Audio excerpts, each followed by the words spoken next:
Hey everyone, John Clese again here with Lake Effect Gardens and Design, and we have another project that we'd like to show you. We are here just about a block or so off of Lakeshore Drive, off of Lake Michigan. So very breezy here, definitely affected by the lake, but protected because this property, as you can see, basically was cut out of the woods. This was a new construction property, so really soup to nuts. We were able to work with the builder as well as the owners, which was a really fantastic collaboration. So we started here with this walkway. We wanted a very dramatic entrance to get into this house, which is actually all clad in a black cedar. And what we did, which I was so into this and I'd wanted to do this for a while, is to run these courses of this black brick that sort of, come off the patio and then they're meant to just disappear into the garden. And then here we extended it all the way to one of their side entrance doors. But as you walk up, you'll see that they just they're various different sizes and then they just sort of fade out.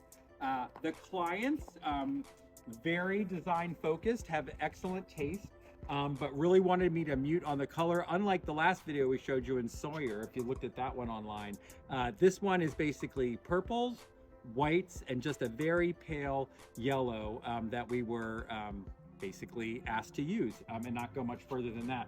So some of the things here, again, this is another mixed garden. This isn't purely native, but we do have some native species in here. Underplanting all of the front and is prairie dropseed grass. And I should say this is only the second year. So these started out as, little tiny plugs, but these will all get very big and weep and really soften up some of the edges of this walkway. And then again, one of my native plants I love, of course, is the Baptisia, the indigo blue. I think that's indigo blue. And then we've seen this before too. One of my favorite is the rattlesnake master we have coming up in here. And then we have some goldenrods as well, some Amsonia that is in here. And the main thing I love about the Amsonias, and I think this one is the native, is that it does have these beautiful little blue flowers, which we know blue is kind of. And then we've seen this before too. One of my favorite is the rattlesnake master we have coming up in here. And then we have some goldenrods as well, some Amsonia that is in here. And the main thing I love about the Amsonias, and I think this one is the native, is that it does have these beautiful little blue flowers, which we know blue is kind of a hard color to get in the garden if you love it. But this turns this gorgeous orangey yellow in the fall. So as this becomes a bigger mass up against the black house, it'll be gorgeous. And that was a lot of what we thought about. What do all these plants and colors look like up against this beautiful black house in this very sunny section? We put in, speaking of against the black house, we put in these red buds. So in the springtime, you have this beautiful purple bloom that's up against the black house as well. And in here, I think we have, because I have short-term memory loss, we probably have 3 or 4 different types of grasses that are in here. We have a bunch of switch grasses. I do have the prairie dropseed. Actually, there's 2 types of dropseed grass in here. One is terra dropseed, and the other one is just the main one. The terra one I love because it does like this vase shape, although I can't really see it right now. So one, as they get bigger, one will go up and the other one's sort of going to branch down. And then back in here, we've got compass plant, which will get very high, and a pure native, and then rosin weed. And again, mixtures of different grasses. And if we come back here later in summer, what you'll find is all of these darker plugs that you see on the ground will bloom this beautiful chartreusey green. It's like a chartreusey green cloud, which we think just looks really gorgeous up against this black house. And yeah, so we got the yellows, the purples, and they switch grasses. And of course, in the fall, you have all of the grasses starting to turn that very tawny color. So it makes for a really lovely entrance. And here in West Michigan, yes, it does snow sometimes earlier in the fall. However, for the most part, we pretty much get through Thanksgiving without a big snowfall. So this stays beautiful all to then, and then we sort of bury in snow. And a garden like this, all can be cut down to the ground. So the client can either cut this all down in the fall, which I don't recommend, but basically come back and cut it in the spring. All of these are perennials that'll die down to the ground. So yeah, front entrance, one of my absolute favorite projects for sure. All right, so also, given that we are in West Michigan and we are right along the lakeshore, we have lots of deer. And as you all know from my other videos, I'm a big proponent, even though it's not native, but it's not gonna take over the lawn. I'm a big proponent of putting the lavender. It looks beautiful. The deer leave it alone, and it looks great actually all winter long. And again, this is up against goldenrods, and you can see the bloom of the rattlesnake master coming out of here. And in the background, we actually planted oak leaf hydrangea, which is one of my favorite hydrangeas to put in. What I love about oak leaf hydrangea, number one, you can see the leaves. I'm going to walk around this side.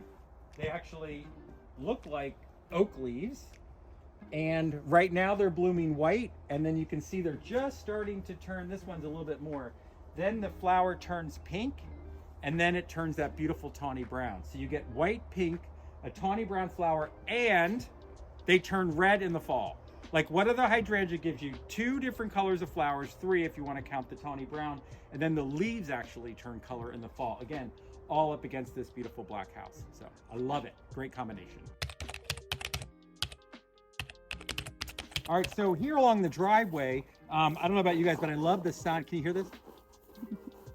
The client loved the idea, and I do too as well, of the cars when they drive up on the gravel. So this is a little bit of a pea gravel, so that's super nice for your driveways if you want that crunchy crunch. What we decided to do, again, this is really probably the full second summer. We just wanted the woods to come back. You'll see there's lots of native carex grasses and sedges that are moving back in. We'll let that go for now, and then the fall we'll probably come back in and start doing some underplantings of smaller trees, of dogwoods and more redbuds, and hornbeams and other trees that are native to the area that can also live in this part sunny and a somewhat even shady environment. If we swing around to this way, we wanted to leave a service access, which is a good thing if you've got property, to make sure that if you've got things in the back that somebody could actually drive something through here like a truck. So that's what you see here. And then eventually, again, same with the driveway, we'll be putting in some smaller understory trees and large shrubs on the other side of this access area to block some of the neighbors that are over there. And as we get close, you'll see a lot of the sedges again growing in here. But for the most part, I think we're probably just going to leave this mulch. And when they have dead trees, then they grind them up, and we'll just keep this open. Makes it great for company to walk to the back too. All right, so this section was actually just planted really about 2 months ago. And in here, we did do all natives. Basically, I have a mix of rosy sedge and Carex pennsylvanica and royal ferns. So you can see all the plug size. This is up against their screen porch. And we did it along the whole side. I chose the royal fern because, again, as you can see, I've got shade, I've got sun, I've got part sun. And let's face it, most of us have spots in our garden that the plant needs to be handled both. Both types of lighting sources, and the royal fern does an excellent job of that. And actually, if you go right over there, you'll see, Brianna, that what I love is that the same plants that we have to buy and charge clients for are actually all naturally coming back in the woods as well. But we did this whole sweep along here, as you can see, which is nice. So once all this starts to grow in, you really won't be able to see any mulch anymore. These royal ferns will get 3 to 5 feet high.